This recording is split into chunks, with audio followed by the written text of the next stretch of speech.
नमस्कार, ओम शांति। कवि और उसकी कृति के कार्यक्रम में मित्रों आपका स्वागत है। हम बात कर रहे थे चिराग किताब अवतार की कविता की। पिछले एपिसोड में हमें जानने को ये मिला कि विश्वास, साथ ही साथ मान सम्मान, हम कहाँ विश्वास करते हैं। हाँ, बात सुनी, समझी, ठीक है, इग्नोर कर दिया, लेकिन विश्वास हमारा पैदा नहीं हुआ। क्यों? क्योंकि इंसान एक बार अगर कहीं विश्वास में धोखा खा लेता है, दूसरी बार विश्वास नहीं कर पाता है। कभी भी किसी के प्रति विश्वासघाती काम ना करें, कर्म ना करें, क्योंकि एक मनुष्य दूसरे मनुष्य के ऊपर तब टिका हुआ है जहाँ विश्वास की बात आती है। विश्वास हमें एक ऐसी जिंदगी की तरफ लेके जाता है जहाँ हमारा एक दूसरे के प्रति एक संबंध हो, संपर्क हो। विश्वास नहीं तो हम कुछ भी नहीं कर पाएंगे। दूसरी बात, मान सम्मान छोटा है। मैंने पिछले एपिसोड में भी कहा था कि मान सम्मान सबसे बड़ी बात है। छोटा है, बड़ा है, साथी है, बंधु है, सखा है, माता पिता है, भाई बहन है। छोटे को हम सोचते हैं कि इसको क्या मान सम्मान देना। नहीं, गलत। छोटा भी उसी लायक है जितना बड़े हैं। छोटे को भी वही आदर सम्मान देना चाहिए, क्योंकि कभी कभी कहा जाता है कि छोटे मुंह ऐसी बातें निकल जाती हैं जो जिंदगी के लक्ष्य तक ले जाती है। जैसे कि सबसे बड़ा उदाहरण हमारी किताब चिराग। यशपाल शर्मा जी के पोते ने उन्हें एक ऐसी बात कही कि आप एक चिराग समान हैं, जबकि चिराग एक हिंदी का शब्द नहीं है, उर्दू का शब्द है। उन्होंने उस बात पर अमल किया कि ये चिराग क्या है, मुझे क्या बनना है, मेरा लक्ष्य क्या है, मुझे उस लक्ष्य को कैसे पाना है। सिर्फ एक छोटे बच्चे की बात को हम क्यों सुने? ठीक है, उन्होंने कहा, सुन लिया, इग्नोर कर दिया। नहीं, उन्होंने उस बात को इग्नोर नहीं किया। उन्होंने इस बात को समझा कि हाँ, मुझे भी किसी मुकाम तक पहुंचना है, मेरा भी कोई लक्ष्य है। मेरा लक्ष्य है चिराग तक पहुंचना। उन्होंने अलग अलग तरह से कविताएं लिखी, अलग अलग तरह से उपन्यास लिखे, अलग अलग तरह से कहानियां लिखी। उसमें भी बहुत भिन्न भिन्न प्रकार की ऐसी बातें हैं जो उन्होंने सोचा, समझा, फिर उसको लिखा। नहीं तो एक छोटे से बच्चे की बात को सुनकर इग्नोर किया जाता है और अपने काम पे जाया जाता है। वहां पर उन्होंने अपने पोते का एक आदर किया, सम्मान किया, उसकी बात को रखा और आगे बढ़ने की कोशिश की। ये है मान सम्मान। हमें भी बड़ों को सम्मान तो देना ही चाहिए, आदर भी करना चाहिए, साथ ही साथ छोटों के प्रति भी उनका मान सम्मान करना चाहिए। ज़्यादा समय न लेते हुए आइए स्वागत करते हैं यशपाल शर्मा जी का। यशपाल शर्मा जी, आपका बहुत बहुत स्वागत है हमारे इस कार्यक्रम में। धन्यवाद कि आपने मुझे आपने स्टडी में बुलाया। जी, शुक्रिया। आपने पिछले एपिसोड में विश्वास की बात की, मान जी सम्मान की बात की, और एक एग्जाम्पल मैंने अभी दिया आपके पोते का। जी मुझे बहुत अच्छी वो बात समझ में आती है कि हमें छोटों को किसी बात में मतलब एक निरकारना नहीं चाहिए, उनको भी एक मान सम्मान देना चाहिए। आगे की आपकी पंक्तियां इस प्रकार हैं। जी मुष्टिक चतुर पूतना आदि यमराज से अभिमान भरे, और कंस से अतताई नर उद्धार को प्राण हरे। दुर्योधन जैसे खल पुरुष शिशुपाल से अहंकारी, अपनी नीति बल शौर्य नाश किया था ब्रज बिहारी। प्रेम सत्य के बंधन में अर्जुन साथी काम किया, कुरुक्षेत्र के रण में स्वयं अमृतोत्तम गीता ज्ञान दिया। कर्म भक्ति और ज्ञान का अर्जुन को उपदेश दिया। आत्मों द्वारा प्राणी कन्हैया निष्काम कर्म संदेश दिया। सत्तु खाए मीत सुदामा, बन प्रेमी बंधु हितकारी। लाज बचाई द्रौपदी की, कहलाए जग को संकटहारी। प्रेम दीवानी मीरा तारी, बने हो सूरदास भगवान। श्याम मलसा बन हुंडी तारी, धन्ना चटकिए पूर्ण काम। तन राम को प्राण कृष्ण सभ्यता संस्कृति आधार, जीवन दो प्रकाशतम कहलाए मंगल मय चिराग। अवतार है जन जन चेतना प्राणों में नए संचार, जन्म मरण के बने सहारे करते हैं भवसागर पार। अवतार दृगों की रोशनी स्वशत श्वास भक्तों के अवतार, नाम ध्यान सुख मिले शांति गाता यश जिनका संसार। नानक तुलसी मीरा सूर रेदास कबीर धरा पे आए, गौतम महावीर मोहम्मद सिद्ध पुरुष संदेश सुनाए। ऋषि मुनि और पीर पैगंबर धरती पर जो हैं आते, मंगल करता जिसका जीवन युगो चिराग है कहलाते। यहाँ पर आपसे फिर से मैं एक क्वेश्चन यही करूंगी, आप कृष्ण के भक्त हैं और आपने कृष्ण के बारे में एक बहुत अच्छी कहानी बताई, सत्य है या नहीं है वो मैं नहीं जानती, लेकिन आपने यहाँ पे कहा कि जब युद्ध क्षेत्र में रणभूमि पर अर्जुन और कृष्ण एक साथ थे, वो कहानी पीछे की क्या चलती आ रही है वो पता नहीं, लेकिन उस युद्ध क्षेत्र में अर्जुन के साथ कृष्ण जो थे और उन्होंने कुछ अवतार के रूप में अपना एक रूप दिखाया अर्जुन को, लेकिन अंत समय में कृष्ण ने एक छल किया था। क्या? कि वो जो एक उसके दाएं जांघ में वो एक गदा मारा जाता है, उसकी कहानी क्या है वो मुझे नहीं पता, लेकिन वहां पर एक छल करते हैं कृष्ण युद्ध को जिताने के लिए। नहीं, कृष्ण छल नहीं करते, कृष्ण नीतिवान है और नीति से किसी का कोई भी कार्य वो नीति से सिद्ध किया जाता है जी। जब युद्ध पुराने होते थे तो वो निजम बनते थे। यहाँ पे आपका छल का मैंने इसलिए इस्तेमाल किया, मैं वहीं पे आ जाऊंगा जी कि एक महारथी साथ ही युद्ध करेगा।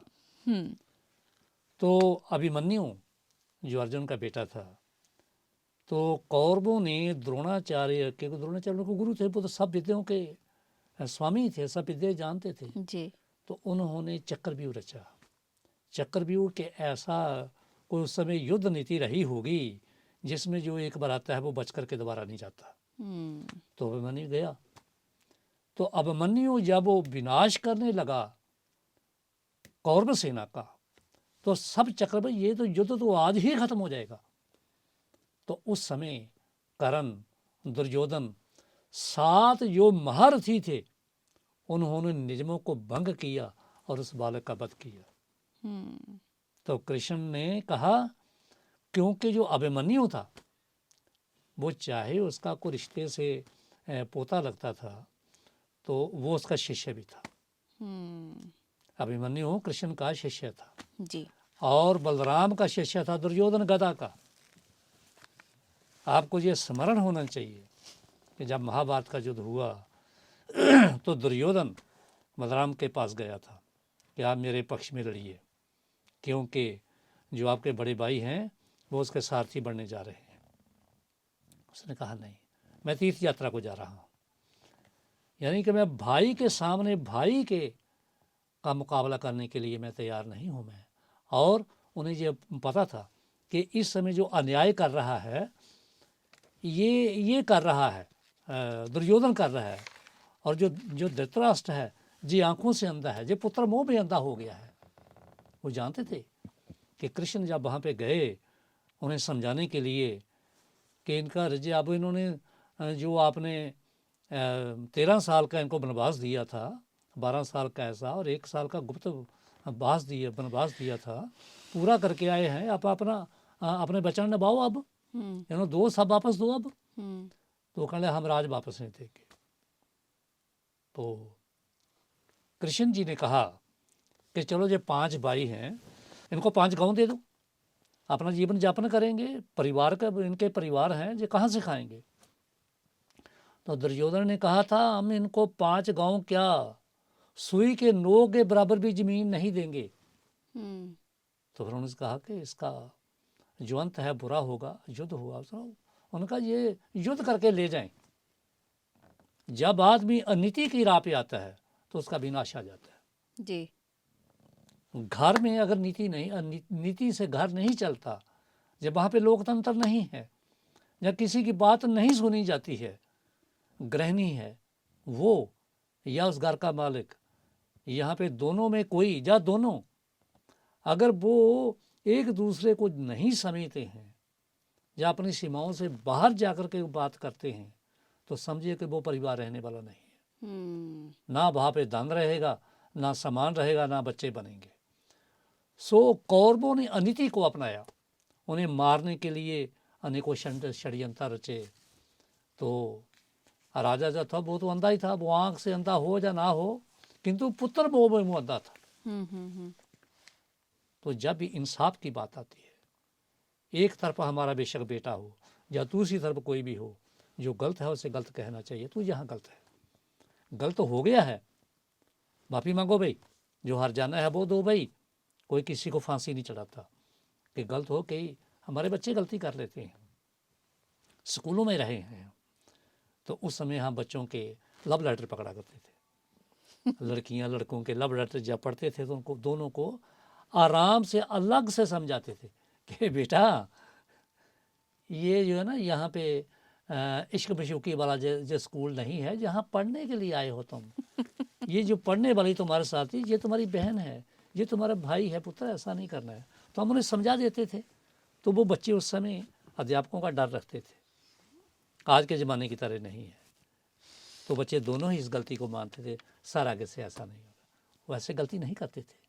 बच्चे को गलती महसूस करवा दी जाए और उसे एक सुधरने का मौका दिया जाए। ये नहीं कि बच्चा एक लड़की की किसी तरफ तांग जाकर तो जो माँ बाप है जब आई है उसका लात पाँव तो उसे तोड़ दें या उसका गर्दन जो उसे ख़त्म कर दें, ऐसा नहीं है। गलती किसी से भी हो सकती है। और किशोरावस्था में तो अक्सर होती है। किशोरावस्था के आदमी बूढ़े होने तक गलतियाँ करते हैं। जो गलती है उसे एक बार सुधरने का मौका देना। ये नहीं है कि वो कत्ल करके आ गए फिर से सुधरने का मौका नहीं। उसमें भी कोई ऐसी सीमाएं होती हैं, उस सीमा तक अगर वो गलती करके है तो सुधरने का मौका देना चाहिए। अब जो निर्भया कांड जो जिन्होंने किया था, बच्ची को मारा था, किस जो दुर्गति की थी, अब उनकी जो माताएं हैं वो आगे से आगे पिटीशन सरका रही हैं, वो कैसे बचेंगे? उन्हें हक नहीं है, बचने का कोई हक नहीं है। वो गलती करते किंतु ऐसे करते उसकी कोई सीमा रह जाती, उसकी ज़िंदगी तो ना लेते, उसे इलाज के काबिल तो छोड़ देते। उन्होंने जब अपनी सारी सीमाएं पशुता की पार की तो इस समय उनका जो अंत है, पता नहीं अब फांसी लगे या कब लगे, लग जाएगी। सारी पिटीशन निरस्त हो चुकी हैं उनकी। तो गलत कोई भी करे, बाप करे, बेटा करे, बहू करे या पत्नी करे, उसे एक सुधरने का मौका जरूर देना चाहिए। मैं एक बात और सुनाता हूँ। मैं हमारे गांव में एक झगड़ा ऐसा हुआ कि दोनों मित्र थे और यो उसका दूसरा मित्र था जो बाहर से आया, वो उसके घर में आना जाना ज़्यादा हो गया। वो अमीर था, शराब लाता, तो जो उसकी गृहिणी थी वो अच्छे ढंग से उसे खाना खिलाती, मतलब उसका मान सम्मान करती। हुआ क्या, शराब ने पति को नकारा, आलसी बना दिया और उसकी जो अटैचमेंट थी वो उस स्त्री से हो गई। दोनों को अनैतिक कार्य करते हुए जब पकड़ा गया तो वो फैसला मेरे पिताश्री के पास आया। मेरे पिताश्री सूझबूझ थे और कहीं को फैसला जिनसे नहीं सुलझता था, चाहे ज़मीन का को किसी तरह का झगड़ा, तो पिताजी को लेके जाते थे। तो पिताजी ने पहले तो जो लड़के का बाबू कहते थे हमें से अपनी बहू को रखेंगे नहीं, रखनी ही नहीं है, कलंकनी है जिसको बाहर निकाल दो ना। कलंकनी ये नहीं है, कलंक तुम्हारा बेटा है। पंडित जी वो कैसे? कहते जी उसे शराब क्यों पीता था जी, उसे रोज क्यों घर लेके जाता था, उसके बदले में उसने तुम्हारी बहू को पकड़ा है। अब रोते क्यों हो? तुम्हारी आंखें अंधी थी, तू पहले मेरे पास आता, हम इसे समझाते कि बेटा जाओ उस राजपूत को कहते भाई ये जो तुम्हारा आया, जहाँ करिंदा आया है, इसको भेजो जहाँ इसका करेक्टर सही नहीं है, हमारा अनैतिक कार्य कर रहा है, हमारे गांव का जो वातावरण है वो गंदा हो रहा है, ये नहीं चलेगा। तो फिर क्या इसका हल? उसका हल यही है कि इस बहू को एक मौका और दिया जाए और उसे कह दिए कि पुत्र, तू हमारी बेटी है, बहू है, तू गांव की इज्जत है, हमारी इज्जत है, सारे गांव की इज्जत है, दोबारा ये कर्म नहीं करना है, मुझसे वायदा करके जाओ। और उसने जितने बुजुर्ग बैठे थे वो रोते हुए उनको पैरों को हाथ लगाया पे मैं, आप सब मेरे पिता समान हैं, वो पिता नहीं है, आप मेरे पिता हैं, तो मुझे इस गलती के लिए क्षमा चाहिए, आगे मैं जीवन भर ऐसा कर्म नहीं करूँगा। और मैंने देखा वो बेचारी वो मृत्यु को प्राप्त हो गई, किंतु दोबारा उसकी कभी कोई शिकायत नहीं आई। गलती पे गलती नहीं, गलती की कुछ सीमा होती है, उस सीमा तक अगर कोई गलती करता है तो उसको सुधरने का मौका जरूर देना चाहिए। आगे आपने कहा मैंने एक बात और उठानी है, मैंने इसमें आपको बात करने से पहले, जी शिशुपाल, ये उसकी बुआ का लड़का था, कृष्ण की बुआ का। तो जब उसका ज्योतिष आया तो उसे बताया गया कि कृष्ण इसकी हत्या करेगा। कहते हैं कि जब शिशुपाल जन्मा तो उसकी 4 बाजू थे, जब कृष्ण ने उसे पहली बार देखा था 2 उसके जल गए, 2 रह गए। तो उसकी बुआ कहने लगी कि कृष्ण, ज्योतिषी कहते हैं कि तू उसे मारेगा। भगवान मुस्कुराए, हिसाब किताब देखा, कहते बुआ एक वचन आपसे करता हूँ, 100 गुना इसके माफ करूंगा, 101 नहीं करूंगा। कहती है 100 गुना करेगा कैसे? जिंदगी है, उसमें 2 होंगे, 5 होंगे, 10 होंगे, 20 होंगे, 100 कैसे करेगा? कहता ये मेरा तेरा वायदा रहा, 100 गुना इसके माफ करूंगा, 101 किया तो मैं इसे छोड़ूंगा नहीं, उसमें मुझे मंजूर है। चलो, किसी सभा में बैठे थे तो पता नहीं हो, मुझे ऐसा कुछ कहानी याद आ रही है कि यो रुक्मणी थी, वो रुक्मणी को ब्याने गया था, मुझे ऐसा कुछ याद आ रहा है। तो रुक्मणी उसे नहीं, शिशुपाल को नहीं चाहती थी, कृष्ण को चाहती थी। और कृष्ण जब भी किसी अपनी चाहत करती थी को राजे की लड़की, तो वो ऐसे नहीं लाते थे, उठाते नहीं, वो शंख बजाते थे कि आओ सामने मेरे साथ युद्ध करो, मैं इसे नठा करके नहीं ले जा रहा हूँ। तो रुक्मणी को आगे किया, भगवान कृष्ण बैठे, शंख बजाया उसने, तो उसके भाई जे वो सारे आगे रुक्मणी थी, उन्होंने कहा भाई क्या बात है? उसने कहा भाई ये मुझे लेके जा रही है, मैं तो जा ही रहा हूँ, देखो रथ का ये कार्य कर रही, मैं पीछे बैठा हूँ। तो कहते हैं कि उस समय जो उसके भाई बंधु थे वो जैसे ही आगे उसका भाई आया, भगवान ने सुदर्शन निकाल लिया और रुक्मणी उसके पैर फड़ लिए, मेरा भाई है और मैं कैसे कहो पीछे चला जाए। हाथ जोड़े पीछे गया, सुदर्शन को पीछे भेजा।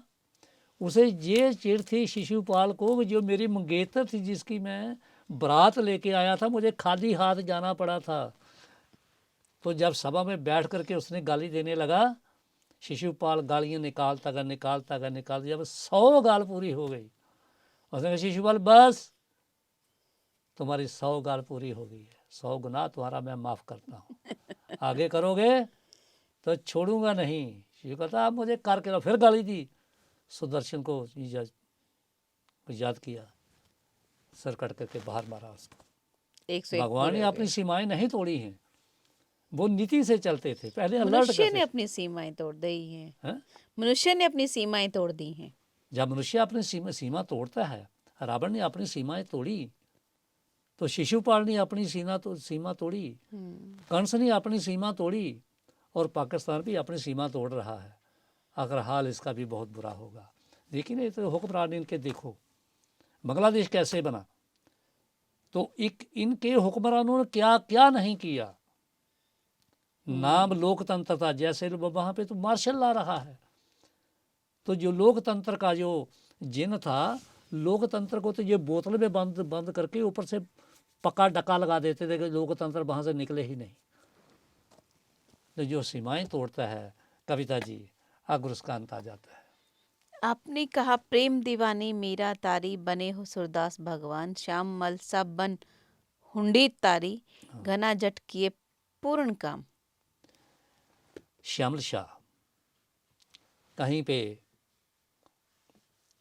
पैसे दिए, उस समय हुंडी चलती थी, जंगलों का रास्ता होता था, तो पैसे लेकर के जा रहे सब लूट पाट करते थे जो डकैत लोग थे।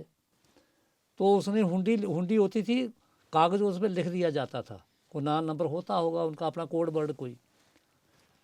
तो वो व्यापारी चला तो आगे जब दिखाई तो वहाँ शाहूकार तो था ही नहीं, वो श्यामल शाह बन गए। हुंडी है आपकी, उसने कहा था कि वहाँ पे श्यामल शाह है, कहता मैं ही श्यामल शाह हूँ। उसकी हुंडी के पैसे दे दिए। यद्यपि वो व्यापारी नहीं था, वो कृष्ण ही था जो उसकी हुंडी तारने वाला था। मीरा को तारा। मीरा को कितना मारने का यत्न किया उसके देवर ने, भगवान ने हर बार उसकी रक्षा की। मुझे ऐसा आभास हुआ कि जब जहर का प्याला उसके हाथ में रखा गया तो मीरा ने कृष्ण को याद किया। मीरा की आंख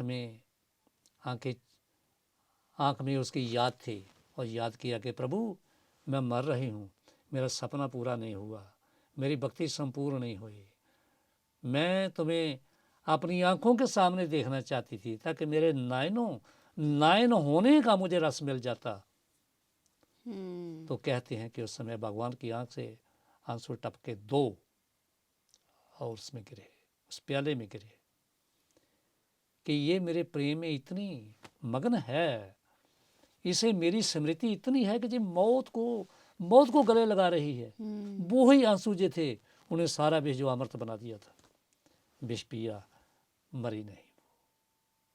और आखिर में जब द्वारकापुरी जाती है तो वो कहते कि प्रभु अब बादशाह मुझसे जिया नहीं जाता, अब मैं थक गई हूँ, मैं हार गई हूँ। तो कहते हैं कि मूर्ति फटती है और भगवान सामने खड़े होते हैं। मीरा चले आओ। तो मीरा जब देखती है भाग करके जाती है, उससे अपने गले से लगाती है और थोड़ा सा फिर मूर्ति मिल जाती है वो, और एक पल्लू थोड़ा सा बाहर निकल जाता है मीरा का। को ये ना कहे कि मीरा गई कहाँ, ये हो कि मरी उसी की गोद में जिसको पा करके जी गई वो। उसके लिए उसका जीवन था, सारे लांछन थे, इतनी अपने देवर का इतना अनादर सहा, इतने कष्ट सहे, जहर के प्याले पिए, क्या कुछ नहीं उसने सुना जो उसके विरोध में कहा गया, उसके मान सम्मान के खिलाफ कहा गया। और आखिर वो किससे प्राप्त हुई? भगवान को प्राप्त हुई। मीरा भी तर गई, श्यामल शाह की हुंडी भी वो तार गई, अर्जुन को ज्ञान भी दिया। जब कोई इस मोह में था कि मेरे सामने मेरे साले हैं, चाचे हैं, ताऊ हैं, फूफे हैं, ससुर हैं, तो कृष्ण को आकर वहाँ पे उसे ज्ञान दे कि ये धर्म युद्ध है, यो नीति की अनीति को नीति में बदलना, नीतिकार जो है, जुल्मी जो है, अत्याचारी जो है, पापी है, उसे रास्ते में लाने के लिए जब हमारी बातें प्यार से भी नीति से जब समझाई जाती हैं वो नहीं समझता, तो आखिर उसका हल क्या है? उसका हल फिर तलवार है, उसका हल एक युद्ध है।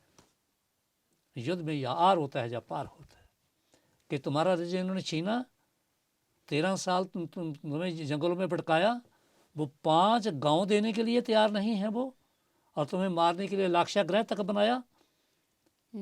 अब ये सहन नहीं होगा। उन्होंने कहा युद्ध से ले जाए, अब युद्ध से लेंगे हम। तो युद्ध हुआ, आखिर वो जीते। गीता के ज्ञान ने उसका मोह को तोड़ा। और एक बात और, कुरुक्षेत्र का युद्ध की बात करते हैं, गीता का आरंभ कैसे होता है जी? 2 शब्दों से कि संजय को धृतराष्ट्र पूछते हैं कि हे संजय, मेरे और पांडु पुत्र ने अरण के क्षेत्र युद्ध में, कुरुक्षेत्र के युद्ध में क्या किया? यहीं से गीता शुरू हो जाती है। और हम ये मानते हैं कि महाभारत युद्ध हो गया, नहीं कविता जी, ऐसा नहीं है। हमें रोज युद्ध लड़ना पड़ता है, जिंदगी का हर दिन ही महाभारत है। कितनी कितनी उलझों से आदमी को निपटना पड़ता है। ये जीवन का जो संग्राम है, ये हर दिन का ही संग्राम है, आदमी को लड़ना पड़ता है।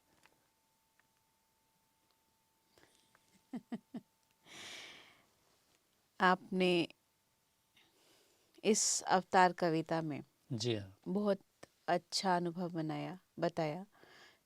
आप हमारे दर्शकों को 2 शब्दों में क्या संदेश देना चाहेंगे अवतार के प्रति? अवतार के बारे में मैं ये कहना चाहता हूँ कि आजकल खाने पाने में अपनी मर्यादाएं, चाहे वो आर्थिक हैं, चाहे वो कायिक हैं, चाहे वो वाचिक हैं, अपनी सीमाओं में रह करके जिए। वो मधुरता के साथ, सम्मान के साथ, अपनी बीवी के साथ, बच्चों के साथ पाएं। ऐसे ही जो उनकी पत्नी हैं वो भी उनके साथ ऐसा व्यवहार करें, मधुर व्यवहार करें। जी।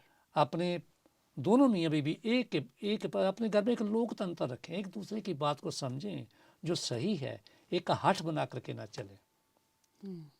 दूसरी बात, कोई किसी भी मिशन को माने, सजग आंखों से जाइए, देखिए।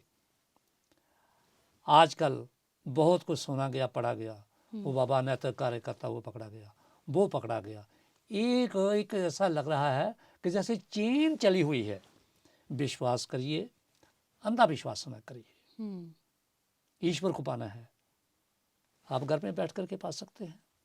हमारे जितने अवतार हैं, ऋषि मुनि हैं, सबने ये कहा कि वो जो नाभि में जैसे हिरण के कस्तूरी होती है, वैसे ही आत्मा हर जीव के अंदर है, उसे अंदर से ही पाया जाता है। ईश्वर बाहर से नहीं आता, अनुभूति बाहर से नहीं होती, अनुभूति अंदर से होती है, योग से होती है। जी। अपने शरीर को पुष्ट रखें, ऐसा खान पान करें जो उनका भी नहीं सही है, बच्चों के लिए वैसा करें। अपने सामर्थ्य में रह करके खान पान जो भी अपनी ज़रूरतों को पूरा करिए। जो अपनी सीमाओं को तोड़ता है, मर्यादाओं को तोड़ता है, चाहे मन का है, चाहे आर्थिक है, चाहे वो शरीर का है, मन कर्म वचन से अपनी सीमाओं में रह कर करिए। गृहस्थ को अच्छा भोगिए, आप खुद को अच्छा बनाइए, समाज को अच्छा बनाइए, देश को अच्छा बनाइए, विश्व को अच्छा बनाइए। जी, आपके प्रति ये संदेश मुझे लगता है कि मेरे दर्शकों को काफ़ी अच्छा लगा होगा। आपकी ये कविता यहाँ पर समाप्त होती है और हमें समय को भी अब विराम देना पड़ेगा। अगली कड़ी में एक नई कविता के साथ आपके साथ फिर से इस कार्यक्रम में उपस्थित होंगे। तब तक के लिए दीजिए इजाजत। मित्रों, ये कविता यहाँ पर समाप्त होती है। साथ ही साथ आपने संदेश भी सुना, उस संदेश को अमल कीजिए। अगली कड़ी में एक नई कविता के साथ और यशपाल शर्मा जी के साथ आपके समक्ष हाजिर होंगे। दीजिए इजाजत। नमस्कार। ओम शांति। नमस्कार। ओम शांति।